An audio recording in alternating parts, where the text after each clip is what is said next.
দিতে হবে। ধরেন আমি যদি বলি 2000 টাকা দিয়ে চশমা আমি বানিয়েছি, আপনি নিতে চাইলে 3000 টাকা লাগবে। বৈধ পদ্ধতিতে এই চশমার মালিকানা আপনি পেতে চাইলে 3000 টাকাই দিতে হবে।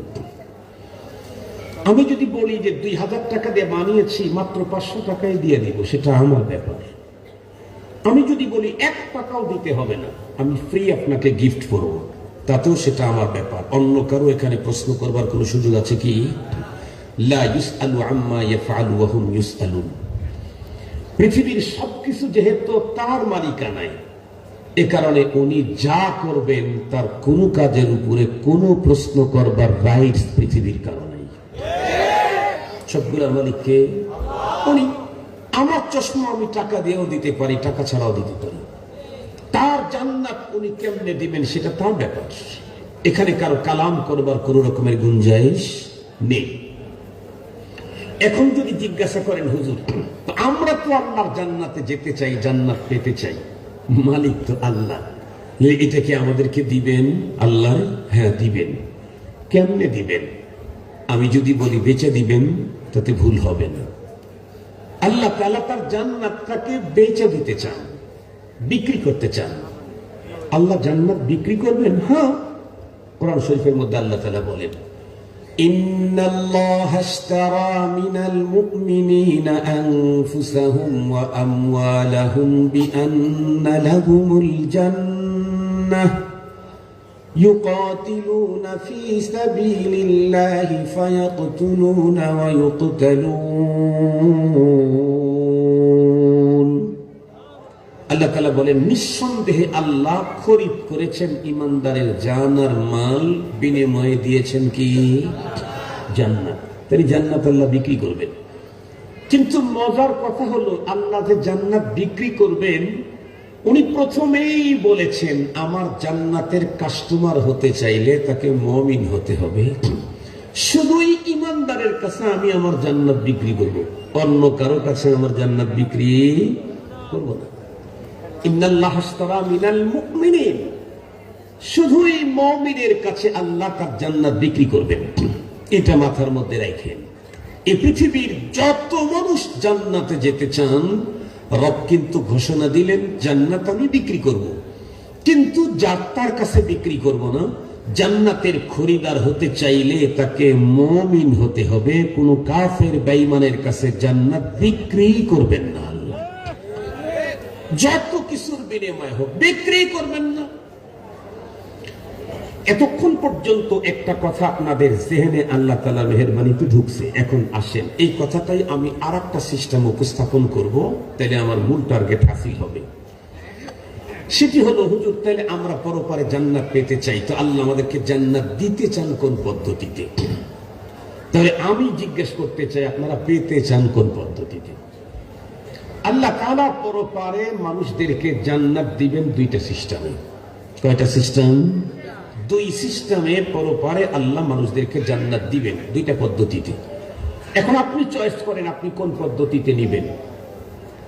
একটা হলো প্রথম চান্সেই কোন রকমের দুঃখ বেদনা আযাব এগুলি টাচ করা ছাড়া, দুখুলে আউয়ালি, প্রথম চান্সেই মৃত্যুর পরে ডিরেক্ট আল্লাহ পাকের জান্নাতে ঢুকে যাওয়া। এই একটা পদ্ধতিতে আল্লাহ তাআলা জান্নাত দিবেন। এবং আল্লাহ পাকের জান্নাতে যারা ঢুকবে তাদেরকে আর জীবনেও কোনোদিন আল্লাহ জান্নাত থেকে বের করে দিবেন না। এটা তার নিজের উপরে আল্লাহ নিজে লাজিম করে নিয়েছেন। আর একটা পদ্ধতি হলো যে প্রথমে এসে জাহান্নামে যাবে, দীর্ঘমেয়াদী স্বল্পমেয়াদী নানামেয়াদী সাজা ভোগের পরে, অনেক পরে, মানে বিভিন্ন মেয়াদে আল্লাহ তাআলা তাদেরকে জান্নাত দান করবে। আমি আপনাদেরকে জিজ্ঞেস করতে চাই, আমরা যারা আল্লাহর জান্নাতে যেতে চাই তারা কোন সিস্টেমে যেতে চাই? প্রথমটা না দ্বিতীয়টা? প্রথমটা, মানে প্রথম চান্সেই জান্নাত।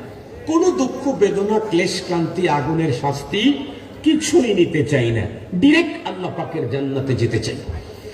তো ডিরেক্ট যদি কেউ আল্লাহর জান্নাতে যেতে চায়, আল্লাহ পাক তার জন্য রাস্তা রেখেছেন দুইটা, অপশন আছে দুইটা। একটা হলো লং কোর্স আর একটা হলো শর্ট কোর্স। এই দুই পথ দিয়েই ডিরেক্ট জান্নাতে যাওয়া যাবে। একটা শর্ট রাস্তা আর একটা লং রাস্তা। লং রাস্তা কি? সূরাতুল আসরে আল্লাহ তাআলা বয়ান করেছেন, ওয়াল আসরি ইন্নাল ইনসানা লাফি খুসর ইল্লাল্লাযীনা আমানু ওয়া আমিলুস সালিহাত ওয়া তাওয়াসাউ বিল হাক্কি ওয়া তাওয়াসাউ বিস সাবর। কর্মসূচি কয়টা? 4।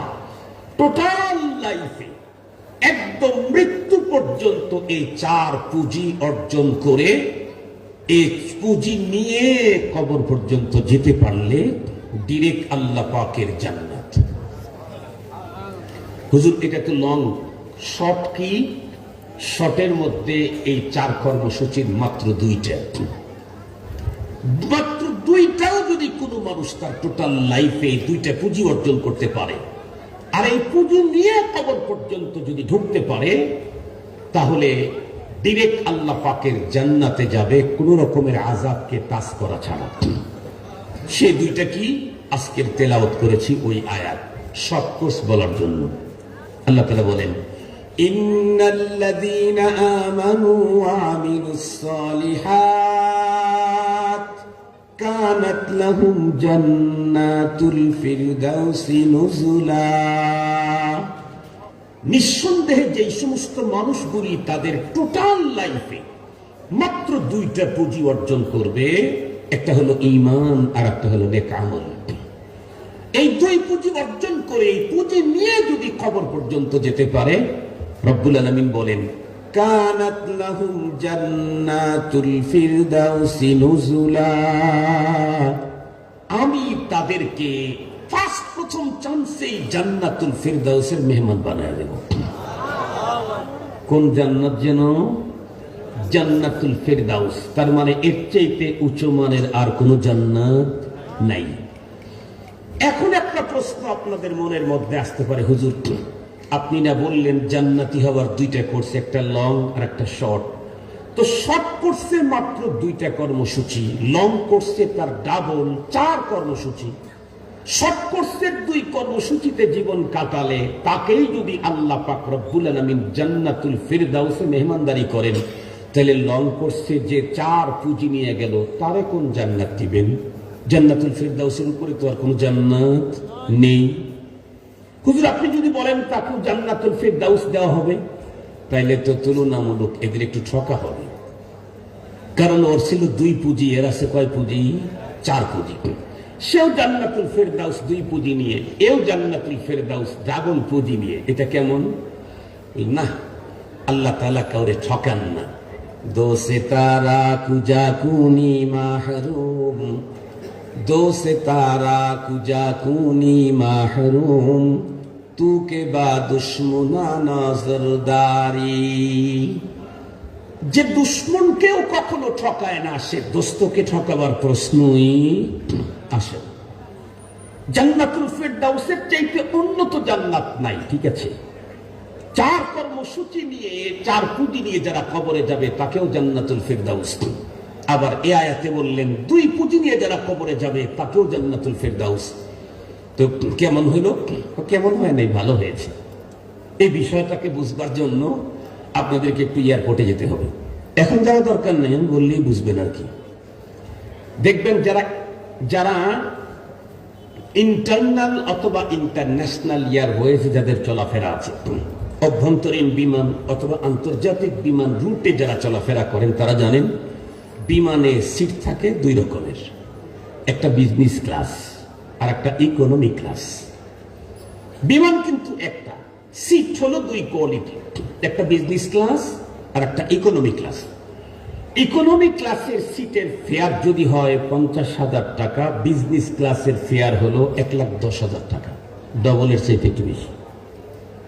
বিমান একটাই, এত কম বেশি কেন? এত কম বেশি হলো, আপনি তো ইন্টারন্যাশনাল এয়ারওয়েজে 8 ঘন্টা সফর করবেন, 18 ঘন্টা সফর করবেন। ইকোনমি ক্লাসের ভিতরে যে সিটগুলি আছে, এই সিটগুলি খুব বেশি প্রশস্ত না, কনজাস্টেড, খুব বেশি আরামদায়ক না। একটু সামনে আর পিছনে উপরের অংশটাতে মুভিং করা যায়, এই সামনে যায় পিছনে যায়, এতটুকু খালাস, আর কিছু না। এই 17-18 ঘন্টা বিমানের ওখানে এভাবে বসে থাকা অনেক কষ্ট। এরপরে আপনি যদি আপনাকে যদি 5-7 ঘন্টা ওখানে সফর করায়, একবার দিবে আপনাকে নর্মাল একটা নাস্তা, এরপরে দিবে একটা ভারী খাবার, এরপরে পানি চাইলে পানি দিবে, কিন্তু আপনাকে চাইতে হবে। উপরে সুইচ থাকে, সুইচ অন করলে চিপ দিলে একটা বাতি জ্বলে, একটা আওয়াজ হয়। বিমানবালা তখন বুঝে যে কাস্টমার আমাকে খুঁজছে, তখন আসে, জিজ্ঞেস করে স্যার কি চাই? যা চাইবেন তাই পাবেন না, নির্ধারিত কিছু পাওয়া যায়, যেমন পানি পাওয়া যায়, চা পাওয়া যায়, বাস খালাস। কিন্তু বিজনেস ক্লাসে যে সিট, আল্লাহ, ওই সিট তো আপনি এভাবে বসছেন, এভাবে বসতেন, ওই সিটে শুধু আপনি সুইচ টিপবেন। আপনি যদি শুইতে চান, সিট আপনারে শোয়া দিবে, আপনার নিজের এভাবে করে ডিজাইন করে শুইতে হবে না। সুইচ টিপলে সিট আপনারে শোয়াবে। মনে চাইতেছে যে পাটা একটু উঁচা করি, আপনার পা আপনাকে উঁচা করতে হবে না, সুইচ টিপলে ও আপনার পাকে উঁচা করে ধরবে। পাশেই বসে আছে আপনার স্ত্রী অথবা আপনার ফ্রেন্ড অথবা আপনার সন্তান, কলিজার টুকরা। লম্বা টাইম চলতে চলতে মনে হচ্ছে আপনজনের কাঁধের উপরে একটু মাথা রাখি, মজা পাবো। তো এই জন্য আপনাকে এভাবে হেলে এদিকে যেতে হবে না, সুইচ টিপলে সিট আপনাকে নিয়ে আপনার মাথাটা ওর কাঁধের উপরে রেখে দিবে। খুব ভালো করে বুঝবেন, এই জাতীয় তো মজা আছে। এরপরে অন্য জায়গায় থাকলে তো সুইচ টিপে জিজ্ঞেস করা, আসলে কি চাই? পানি চাই, পানি দিবে। কিন্তু বিজনেস ক্লাসে আপনাকে চাইতে হবে না। কিছুক্ষণ পর পর বিমানবালা এসে জিজ্ঞেস করবে স্যার কি চাই?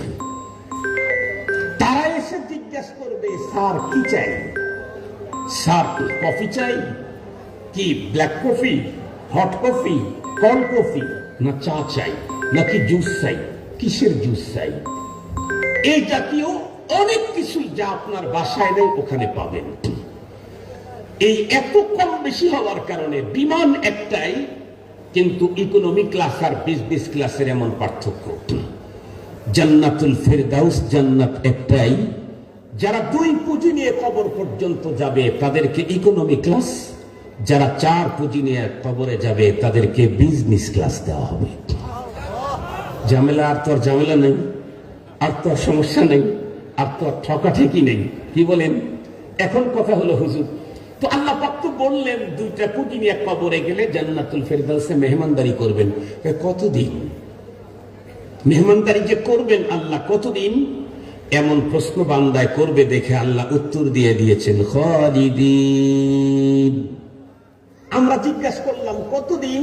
আল্লাহর কোরআন উত্তর দিলেন খালিদিন। খালিদিন মানে 5 দিন, 5 সপ্তাহ, 5 বছর, 5000 বছর। কথা বলেন না কেন? চিরস্থায়ী। চিরস্থায়ী বুঝতে যদি আবার কারো প্রবলেম হয়, আল্লাহ পাক এটাকে ওয়াজাহাত করলেন আবাদা। এ পর্যন্ত আলোচনা দিয়ে একটা জিনিস আমাদের কমপ্লিট ক্লিয়ার। আমি পরপারে আল্লাহ পাকের জান্নাতে যেতে চাই প্রথম চান্সেই, কোনো সাজাবক ছাড়া। তাহলে মিনিমাম আমার কয়টা পুঁজি লাগবে? একটু কথা বলতে হবে যে কয়টা পুঁজি লাগবে? একটা হলো ঈমান, আর একটা হলো নেক আমল। এখন কেউ যদি বলে হুজুর 4 পুঁজি থাকলে জান্নাতুল ফেরদাউসের বিজনেস ক্লাস, সেখানে মাত্র অর্ধেক থাকলেই জান্নাতুল ফেরদাউস পাওয়া যায় ইকোনমি ক্লাস। তো এখন যদি 2টাও আমার কাছে নাই, একটা যদি থাকে তাইলে কি হবে? 2টা নাই, 4টার কাছে 2টা হয়েছিল, সে তো পেয়েছে ইকোনমি ক্লাস। তাহলে একটা যদি থাকে তাহলে সে কোন ক্লাসের জান্নাত পাবে? এমন প্রশ্ন করলে তাকে উত্তর দিতে হবে আপনার কাছে যে 2টার একটা আছে, কোনটা আছে কোনটা নাই এটা আগে বলতে হবে। যদি বলেন আমার কাছে নেক আমল আছে, যেমন আমি এমন কিছু ভালো কাজ করেছি পৃথিবীর ইতিহাসে কেউ করে নাই, যেমন অতীতের স্বৈরাচার সরকারের যারা প্রশংসা করত এবং খোদ সরকার বলতো পৃথিবীর ইতিহাসে একসঙ্গে 500টা মডেল মসজিদ পৃথিবীর ইতিহাসে কেউ করে নাই, উনি করেছিলেন। মডেল মসজিদ বানানো তো ভালো কাজ, এবং এটা এমন ভালো কাজ পৃথিবীর কেউ করে নাই, উনি করছেন। আপনি যদি এরকম ভালো কাজ করে থাকেন, আপনি বৃদ্ধাশ্রম করেছেন, এতিমখানা করেছেন, দাতব্য চিকিৎসালয় চালু করেছেন, আপনি জনহিতকর কাজ করেছেন, সিরিয়াসলি কাজ করেছেন, সব আপনার আছে, কিন্তু শুধু ঈমানটা নাই। তাহলে বলুন তো দেখি, আপনার জন্য কোন কোয়ালিটির জান্নাত? কথা বলেন না কেন? আগেই তো জানায় রাখছি, জান্নাতের কাস্টমার হওয়ার জন্য শর্ত হলো কি লাগবে? আবার বলেন, কি লাগবে? জান্নাতের কাস্টমার হতে চাইলেই ঈমান লাগবে। যার ঈমান নাই, সে জান্নাতের কাস্টমার হওয়ার যোগ্যতাই নাই। সঙ্গত কারণে নেকির কাজ করতে করতে যদি পৃথিবীর সমস্ত ভালো কাজ কর্নেওয়ালাদেরকে পিছনে ফেলে রাখা হয়, কিন্তু ঈমান যদি ভঙ্গ হয়ে যায়, নষ্ট হয়ে যায়, তাহলে কোনো কিছুর বিনিময়ে জান্নাত পাওয়ার সম্ভাবনা নাই। বিষয়টাকে স্পষ্ট করবার জন্য ইসলামের ইতিহাস থেকে অতীতের দুইটা কথা আপনাদের খেদমতে বললে, তাহলে ভিতরের যত প্রশ্ন আছে, অবুজের যে সিস্টেমগুলি আছে, এগুলো সব চলে যাবে। বলুন তো দেখি, এ পৃথিবীর সবচাইতে দামি ফ্যামিলি কোনটা? যেই ফ্যামিলিতে আল্লাহ তার রসুলকে পাঠিয়েছিলেন। এর চাইতে দামি ফ্যামিলি পৃথিবীতে আর ছিল না। এটা নবীজির নিজের জবানের কথা। নবীজি নিজে বলেন, তামাম আলমের মধ্যে আল্লাহ তাআলা ওলদে ইসমাইলকে চয়েস করেছেন। সেখান থেকে কুরাইশকে, হাসেবিকে আল্লাহ তাআলা চয়েস করেছেন। সেখান থেকে আল্লাহ তাআলা আমারে চয়েস করেছেন। পৃথিবীর সবচাইতে শ্রেষ্ঠতম বংশ, এই বংশে জন্মগ্রহণ করলো পৃথিবীর সবচাইতে শ্রেষ্ঠতম জায়গা, মক্কাতুল মুকাররমার এরিয়াতে, খাজা আবু তালেব। খাজা আবু তালেবকে চিনেন? নবীদের নবীর চাচা, নবীদের যিনি নবী তার চাচা।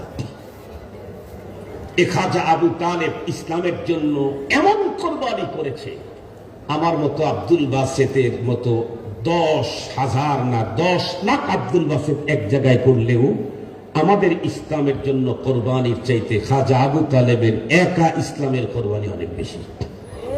মানতেই হবে। আপনি ইসলামী ইতিহাস পড়েন, খাজা আবু তালেবের নাম ইসলামী ইতিহাসের পাতায় পাতায় দেখা যায়। আপনি দেখেন, পড়েন। এরপরে পাতায় পাতায় ইসলামের বিপক্ষে তার নাম আসে নাই, ইসলামের সিরিয়াস পক্ষে মুসাআদা মুআওয়ানাতে তার নাম। শুধু ইসলামের জন্যই তিনি কোরবানি করেছেন তা না, রাসূলের জন্য কোরবানি করেছেন। আখিরি পয়গম্বরের জন্য খাজা আবু তালেবের এমন ত্যাগ, পৃথিবীর ইতিহাসে কোন চাচা কর্তৃক ভাতিজার জন্য এমন ত্যাগের ইতিহাস নাই। কি পরিমাণে ত্যাগ করেছেন ইসলামের জন্য, ভাতিজার জন্য, আখির নবীজির জন্য? একটা মাত্র কথা বললেই বুঝে আসবে। নবী আলাইহিস সালাম মক্কাতুল মুকাররমা যখন দাওয়াতের কার্যক্রম চালালেন, নবীজি তো দাওয়াত দিলেন একটা, ইয়া আইয়ুহান নাস কুলু লা ইলাহা ইল্লাল্লাহ তুফলিহু, তাওহীদের দাওয়াত। কিন্তু নবীজির এই এক দাওয়াত দিয়ে সবার কলজে লেগে গেছে। নবীজি তো দাওয়াত দিয়েছেন একটা, কথা বলেন না কেন? কিসের দাওয়াত? তাওহীদের দাওয়াত, একত্ববাদের দাওয়াত। কিন্তু এই দাওয়াত দিয়া লাগছে যে মক্কার সব গোত্রের, সব ধর্মের, সব বর্ণের লোকদের কলজায়। কেন?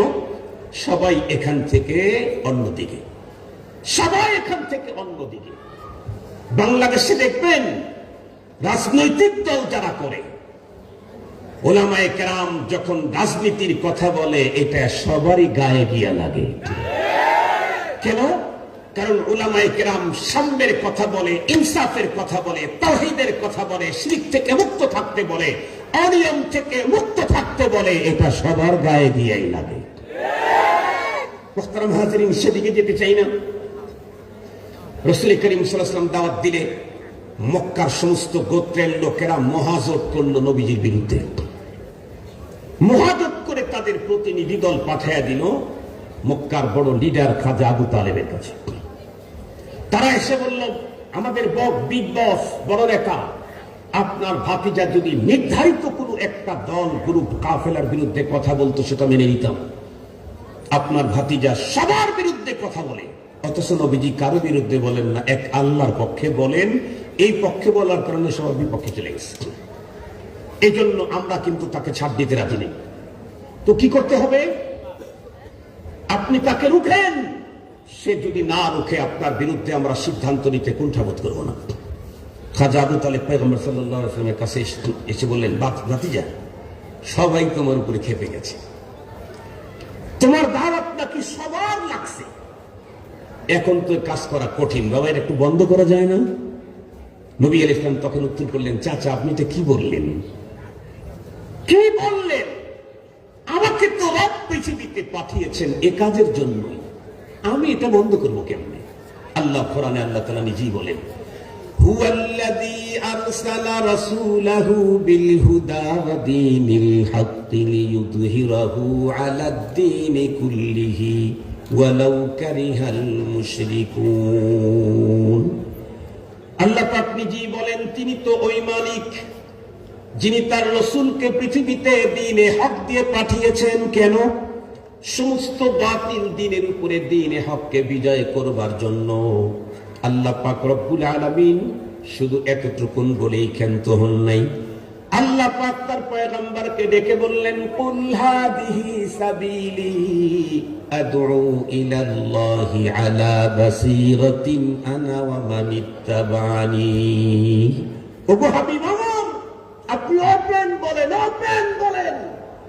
হাদিহি সাবিলি, এটাই আমার কাজ, এটাই আমার পথ, এটাই আমার মিশন।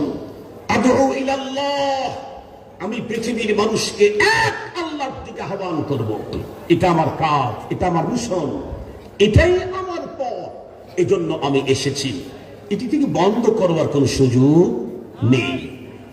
পয়গম্বর সাল্লাল্লাহু আলাইহি ওয়াসাল্লামের চাচা খাজা আবু তালেব তখন মুস্কি হাসি দিয়ে বললেন, ভাতিজা, তাহলে তুমি তোমার মিশন তোমার ইচ্ছে মতো কাজ করতে থাকো, যতক্ষণ পর্যন্ত আমার দেহের ভিতরে জান আছে ততক্ষণ পর্যন্ত তোমাকে আমার আর তোমার মিশনকে সর্বদিক থেকে সহযোগিতা করে যাব, সর্বদিক থেকে সহযোগিতা করেই যাব। খাজা আবু তালেবের বক্তব্য। আর আমাদের দেশের মুসল্লিদের বক্তব্য খতিব সাহেবের জন্য কি, হুজুর সরকার তো একটু অন্য রকমের, এই কথাবার্তা আর বলেন না। কথা বলেন না কেন? এই জাতীয় অস্তাদারি করেন না হুজুর, নাইলে ঝামেলা হইলে কিন্তু আমরা তখন আবার ইয়া করতে পারবো না। এ হলো আজকের যুগের ইমানদারের চরিত্র, আর ওই যুগের আবু তালেবের চরিত্র। তুমি তোমার মিশন চালিয়ে যাও, যতক্ষণ পর্যন্ত আমার দেহের ভিতরে জান আছে ততক্ষণ পর্যন্ত তোমাকে আর তোমার মিশনকে আমি আমার জীবন দিয়ে সহযোগিতা করেই যাব। মুসলমান ভাইরা আমার খুব ভালো করে বুঝবেন, বিশ্বনবী সাল্লাল্লাহু আলাইহি ওয়াসাল্লাম দাওয়াতের কার্যক্রম কোনোভাবেই, বন্ধুরা আমার, বন্ধ তো দূরের কথা, কমালেন না। মক্কার মহাজোটের লোকরা যখন তাদের চোখ দিয়ে দেখলো যে না, কোনোভাবেই তো বড় নেতাকে বলে কোনো কাজ হলো না, তখন তারা সিদ্ধান্ত নিল খাজা আবু তালেবের পুরা পরিবারের বিরুদ্ধে বয়কট করো। এমন বয়কট করলো, কিতাব খুলে দেখেন খাজা আবু তালেবের পরিবারের সঙ্গে কেউ কথা বলতে পারবে না, তারা কথা বলতে চাইলে উত্তর দিতে পারবে না, তাদের কাছে কোনো কিছু বিক্রি করতে পারবে না, তারা কোনো কিছু বিক্রি করতে চাইলে খরিদ করতে পারবে না, তারা তোমাদের কাছে বসতে চাইলে তাদের কাছে বসতে পারবে না, বসতে দিতে পারবে না, তোমরাও তাদের কাছে গিয়া বসবা না। এক কথা 100% শাটডাউন করে দিল।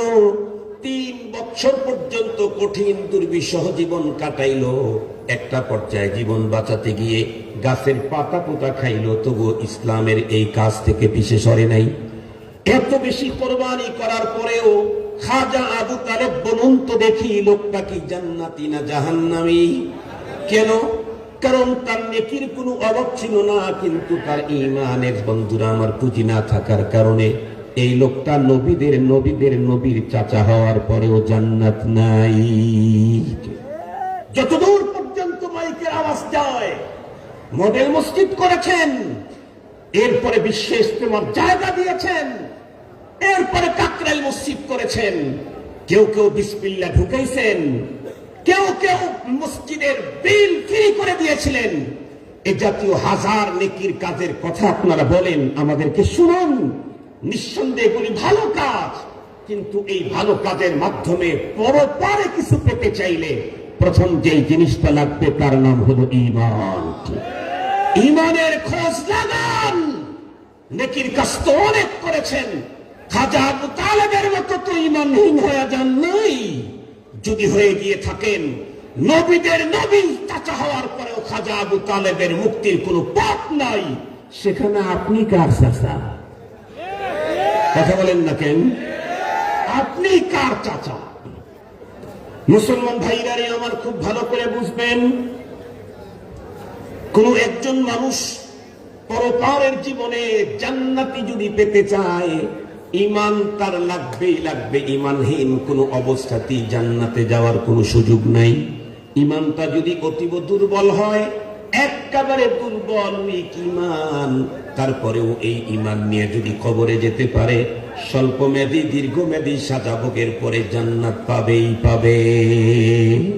কিন্তু ইমানই যদি না থাকে, তাহলে সারা দুনিয়ার সমস্ত মানুষ একত্রিত হয়ে তার জন্য দোয়া কালাম করলেও পরপারে জান্নাতের কোন সম্ভাবনা।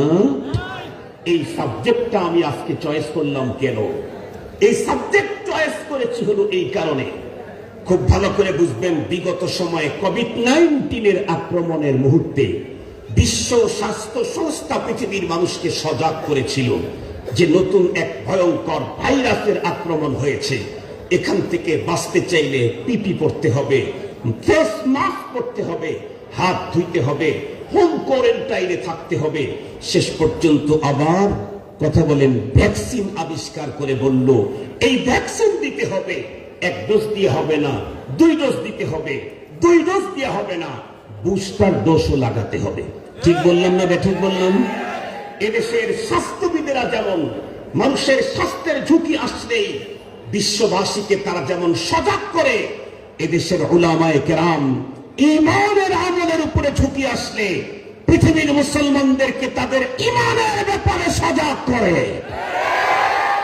আমরা আমাদের চোখ দিয়ে দেখছি, বিগত কোভিড-19 সময় কোভিড-19 ভাইরাসে আক্রান্ত হয়ে যেই পরিমাণে মানুষের প্রাণহানি না ঘটেছে, তার চাইতে ভয়ঙ্কর ভাবে এখন বাংলাদেশে আক্রমণ করেছে ইমানহানির ভাইরাস। ওর চাইতে বেশি মানুষের ইমান হারিয়ে যাচ্ছে। বাংলাদেশে ইমানহানির ভাইরাস অনেক রূপ নিয়ে এসেছে, তার ভিতরে একটা ভয়ঙ্কর রূপের নাম হলো কাদিয়ানি ভাইরাস। কাদিয়ানি এক ভয়ঙ্কর রূপের নাম।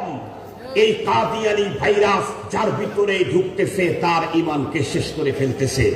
আপনারা শুনলে অবাক হবেন, কাদিয়ানি নতুন নতুন পদ্ধতিতে এদেশের মুসলমানদের ইমানকে শেষ করে দিচ্ছে।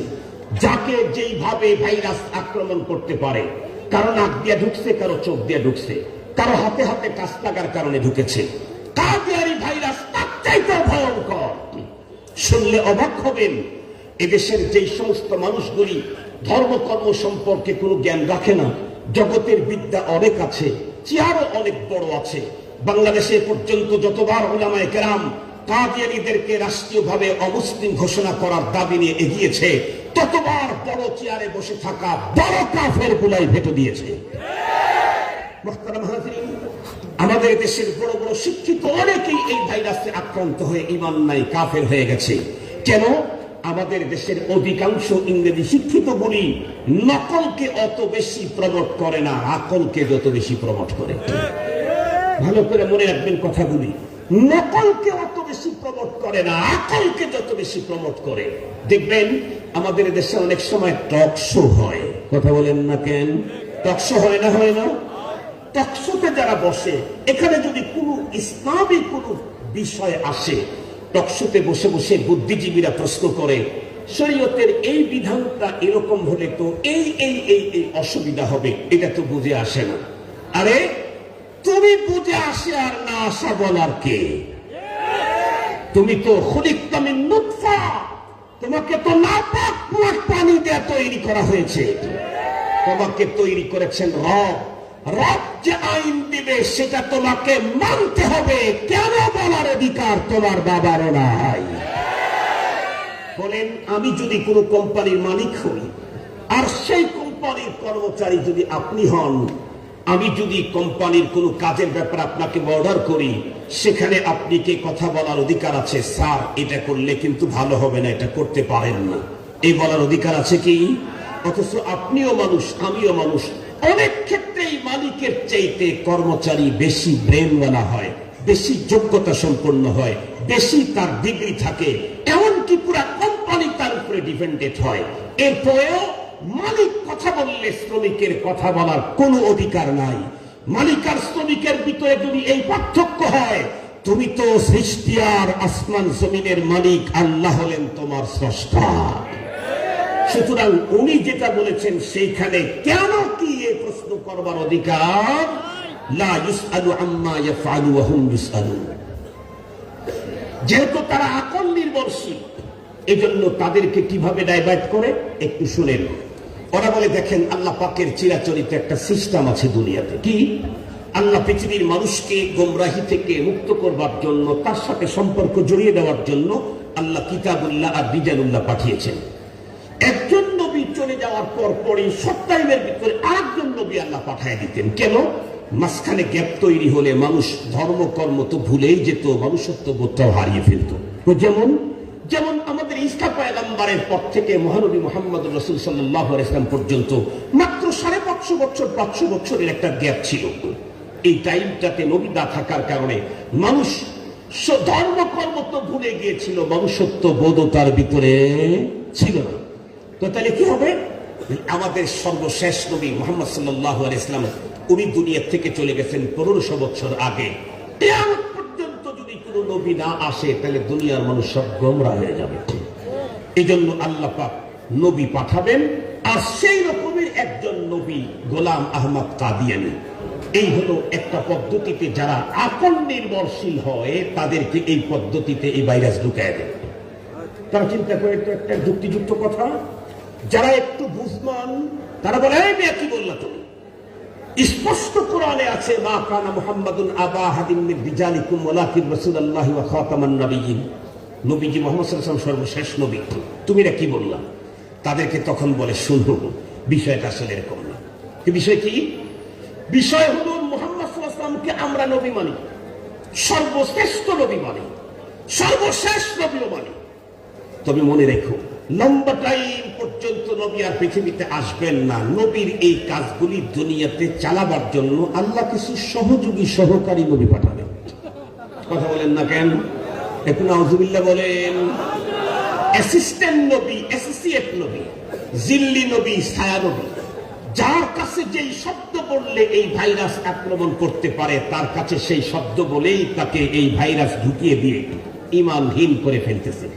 মুহতারাম হাজিরিন, খুব ভালো করে বুঝবার জন্য বলছি, একটা কথা মনে রাখবেন, আমার নবী দুনিয়া থেকে আসার, আমার নবী আগমনের পর এই পৃথিবীতে কোন নবের, কোন রঙের, কোন ঢঙ্গের, কোন লেভেলের নতুন নবী আগমনের কোন সুযোগ।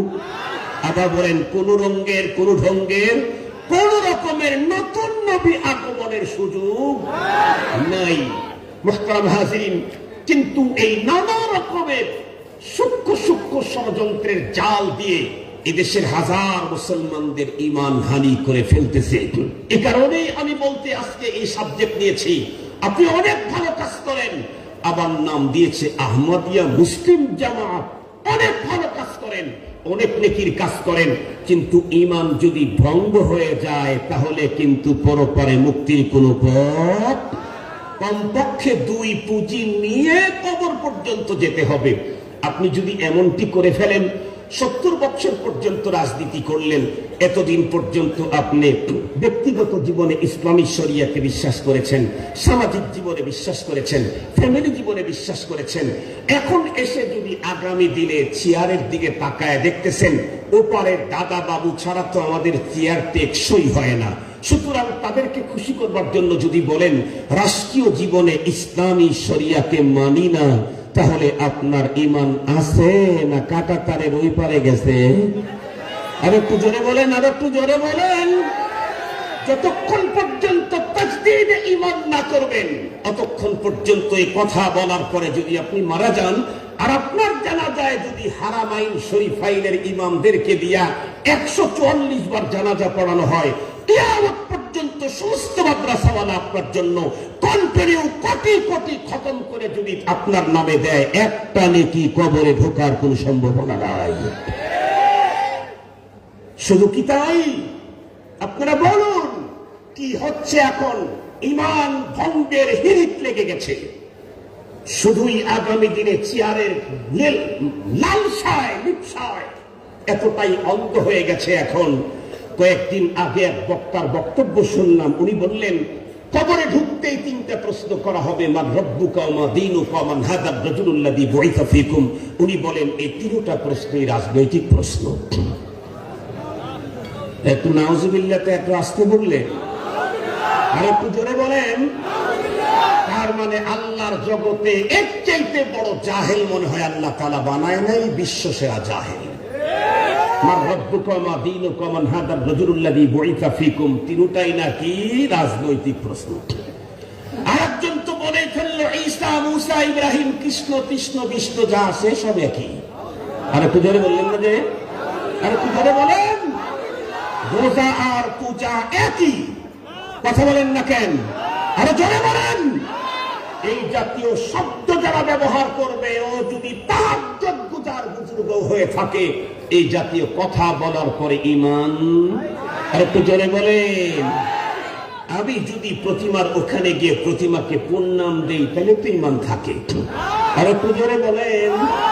আমি যদি শিরকি কাজকে প্রমোট করি, শারদীয় দুর্গা পূজার এই উৎসবকে যদি শুভেচ্ছা দেই, তাদের এটা প্রশংসা করি, তাহলেও আমার ঈমান। আর একটু জোরে বলেন। মুসলমান ভাইরা রে আমার, ভালো করে বুঝবেন, সত্যি কি পরপারে জান্নাতের আশা অন্তরের ভিতরে লালন করেন, তাহলে আল্লাহ পাকের কোরআন থেকেই বলতেছি, আল্লাহ পাক রব্বুল আলামিন পরপারে জান্নাত দিবেন মানুষকে দুইটা পদ্ধতিতে। একটা গ্রুপকে আল্লাহ পাক প্রথম চান্সেই জান্নাত দিয়ে দিবেন কোন রকমের সাজা ভোগান্তি ছাড়া।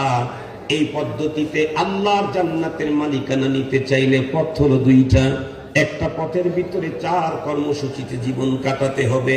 ওয়াল আসরি ইন্নাল ইনসানা লাফি খুসর ইল্লাল্লাযীনা আমানু ওয়া আমিলুস সালিহাত ওয়া তাওয়াসাউ বিল হাক্কি ওয়া তাওয়াসাউ বিস সাবর। কমপক্ষে দুইটা পুঁজি যদি কোনো একজন মানুষ তার জীবনে অর্জন করতে পারে, দুই পুঁজি নিয়ে যদি কবর পর্যন্ত যেতে পারে, তাকেও আল্লাহ পাক নিরঙ্কুশ জান্নাত দিবেন। ইন্নাল্লাযীনা আমানু ওয়া আমিলুস সালিহাত কানাত লাহুম জান্নাতুল ফিরদাউসি নুজুলা। আরেকজন মানুষ, তার ভিতরে দুইটা নাই, শুধু একটা আছে, নেক আমল জীবনে একটাও করতে পারে নাই, কিন্তু ঈমান নামক মহা সম্পদটা তার কাছে এখনো পর্যন্ত আছে। ঈমান যে আছে সেটাও 100% সুন্দর না, একেবারে দুর্বল। তবে ঈমান ভঙ্গ হয়ে যায় নাই, ঈমান দুর্বল হয়ে গেছে। ঈমান ভঙ্গ হয়ে যায় নাই, ঈমান দুর্বল হয়ে গেছে। এতটাই দুর্বল, কোন রকম করে বন্ধুরা আমার, মিসকাল হাব্বাতিন মিন খারদাল মিনাল ঈমান, শস্যের দানার মতো ঈমান আছে। এটা নিয়েও যদি কবরের ভিতরে যেতে পারে, তাহলে তার আপনজন যদি দুনিয়াতে কেউ এমন থাকে, নবীজি বলেন ইদা মাতাল ইনসানু ইনকাতা আনহু আমালুহু ইল্লা মিন সালাস, ইল্লা মিন সাদাকাতিন জারিয়া আও ইলমিন ইউনতাফাউ বিহি আও ওয়ালাদিন সালিহিন ইয়াদউ লাহু। ঈমান নিয়ে গেছে, ঈমান ভঙ্গ হয় নাই, তবে দুনিয়ার থেকে তমন পরপারের কোন পুঁজি নিয়ে যেতে পারে নাই। অনেক গুনাহ তার আমল নামায় রয়ে গেছে। বন্ধুরা আমার, নেকি একদম অল্প নিয়ে গেছে, কিন্তু দুনিয়া থেকে তিন পদ্ধতির কোন একটা পদ্ধতি চালু করে গেছে। এক নাম্বার হলো বন্ধুরা আমার সাদকায়ে জারিয়া করে গেছে, অথবা ইলম দুনিয়াতে বন্ধুরা আমার রেখে গেছে তার ইলম, অথবা নেক সন্তান রেখে গেছে। দুনিয়া থেকে চলে যাওয়ার পর যে কোনো পদ্ধতিতে কিয়ামত পর্যন্ত যদি তার আমল নামায় নেকি ঢুকতে থাকে, দুর্বল ঈমান নিয়ে গিয়েছিল, পুঁজি একদম কম ছিল, কিন্তু আর তার কোনো প্রবলেম নাই, সমস্যা নাই। কেন? তার প্রতিদিন কন্টিনিউ আমল নামায় যে নেকিগুলি ঢুকছে, এখন তার বন্ধুরা আমার নেকির পাহাড় জমে যাবে। কিন্তু মনে রাখবেন, ঈমানটা যদি ভঙ্গ হইয়া যায়, হারামাইন শরীফাইনের ইমামদেরকে দিয়া যদি 1000 বার তার জানাজা পড়ানো হয়, আর তামাম দুনিয়ার মানুষ কিয়ামত পর্যন্ত তার নামে কুলখানি করে, কসম আল্লাহর, একটা নেকি তার আমল নামায় ঢোকার কোনো সম্ভাবনা নাই। আপনার ঈমান দুর্বল হলে বসতে পারেন, ইমান ভেঙে গেলে খাজা আবু তালেব বাঁচে নাই। আপনি কার চাচা? খাজা আবু তালেবের রক্ষা নাই। মুসলিম মিল্লাতের পিতা ইব্রাহিম আলাইহিস সালামের বাবার রক্ষা নাই। আপনি কার বাবা? ঈমানহীন হয়ে কবরে যাচ্ছেন, আপনি কার বাবা? মুহতারাম হাজরিন, এই জন্য এই কথাটা আমি গুরুত্বের সাথে আপনাদের খেদমতে পেশ করছি। এই 5 বছরের নেতৃত্ব চান না পরপারের চিরস্থায়ী জান্নাত চান? যদি পরপারের চিরস্থায়ী জান্নাত চান তাহলে ওই শব্দ বলতেই যায়েন না যেই শব্দ বললে আমার ঈমান ভেঙে যাবে। এতে যদি 5 বছরের চেয়ার আসলো না আসলো, পরে আসুক, না হয় জীবনেই না আসুক, তবুও তো আমি পরপারের জান্নাতের চেয়ার এটাকে আমি ছাড়তে পারি না। মুহতারাম হাজরিন, আমাদের ঈমানের এই জাতীয় দাম ভবিষ্যৎ প্রজন্মকে যেন আক্রমণ করে তাদেরকে চিরস্থায়ী জাহান্নামী না বানায়, এজন্য উলামায়ে কেরাম, বাংলাদেশের উলামায়ে কেরাম, সমস্ত বলতে গেলে সব ঘরনার উলামায়ে কেরাম আগামী 15ই নভেম্বর ঢাকার ঐতিহাসিক এই ডাক বাংলাদেশ খেলাফত মজলিসের না, এ ডাক খেলাফত মজলিসের না, এ ডাক ইসলামী আন্দোলনের না, এ ডাক ইসলামী খেলাফতের না, এ ডাক ইসলামী মোর্চার না, এ ডাক ইসলামী ঐক্যজোটের না, এ ডাক হলো মুহাম্মদুর রাসূলুল্লাহ সাল্লাল্লাহু আলাইহি ওয়াসাল্লামের মানসাবে খতমে নবুয়্বতের হেফাজতের ডাক। সঙ্গত কারণে যে বলবে মুহাম্মদ সাল্লাল্লাহু আলাইহি ওয়াসাল্লাম আমার নবী, তাকেই আগামী 15 তারিখের সমাবেশে যেতে হবে।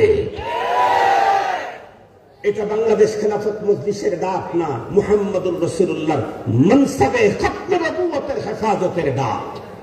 আপনি কোন দল করেন? না, আপনি কার উম্মত? নবীজির উম্মত। আপনাকে যেতে হবে, আপনাকে যেতে হবে। পয়গম্বর সাল্লাল্লাহু আলাইহি ওয়াসাল্লামকে আল্লাহ প্রদত্ত খতমে নবুয়তের চাল না যারা টানাটানি করে, তাদেরকে এদেশে উচিত শিক্ষা দিতে হবে।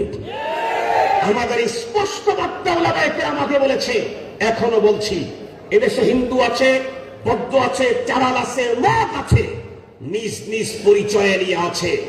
মুহতারাম হাজরিন, কাদিয়ানি যদি এদেশে থাকতে চায়, কাফের পরিচয় নিয়ে থাকতে হবে, মুসলিম পরিচয় নিয়ে নয়, মুসলিম পরিচয় নিয়ে নয়।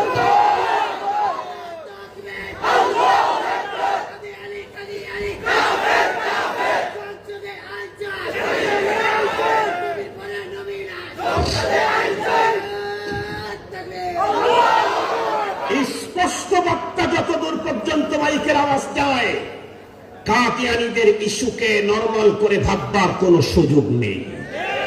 এটা ঈমানী সম্পর্ক, ঈমানের। একটু যদি ডিপলি ভাবেন, এই পৃথিবীতে কোন কাদিয়ানীকে সমর্থন দেওয়া অথবা তার ব্যাপারে চুপ করে থাকার অর্থই হলো আপনি যে ধর্মের উপরে আছেন সেই ধর্ম রাইট না। কাদিয়ানী যদি রাইট হয় তাহলে আপনার দ্বারা রাইট হবে কেমনে? কাদিয়ানী যদি সত্য হয় তাহলে আপনার ধর্ম অসত্য। আমার ধর্মকে অসত্য বলবে আবার টিকে থাকবে, আমরা ওদেরকে দেখতে চাই না। এজন্য উলামায়ে কেরামের ফতোয়া, কাদিয়ানী কাফের, তাদেরকে যারা কাফের বলবে না তারাও কাফের। 15 তারিখের সমাবেশে যাবেন তো ইনশাআল্লাহ? যাবেন তো ইনশাআল্লাহ? 15 তারিখের সমাবেশে কষ্ট করে গরমের ভিতরে খান ঝাড়ান। যদি ইখলাস থাকে, আহতাসিবু আলাল্লাহ, আশা করা যায় ময়দানে মাহশরে পয়গম্বরের খতমে নবুয়তের জন্য এতটুকু কুরবানির কারণে হাউজে কাউসারের পানি আল্লাহ নসিব করে দেবেন। ওয়া আখিরু দাওয়ানা আলহামদুলিল্লাহি রাব্বিল আলামিন। আসসালামু আলাইকুম ওয়া রাহমাতুল্লাহি ওয়া বারাকাতুহু। দাদার কথার উপরে আমল করেছে নাতি।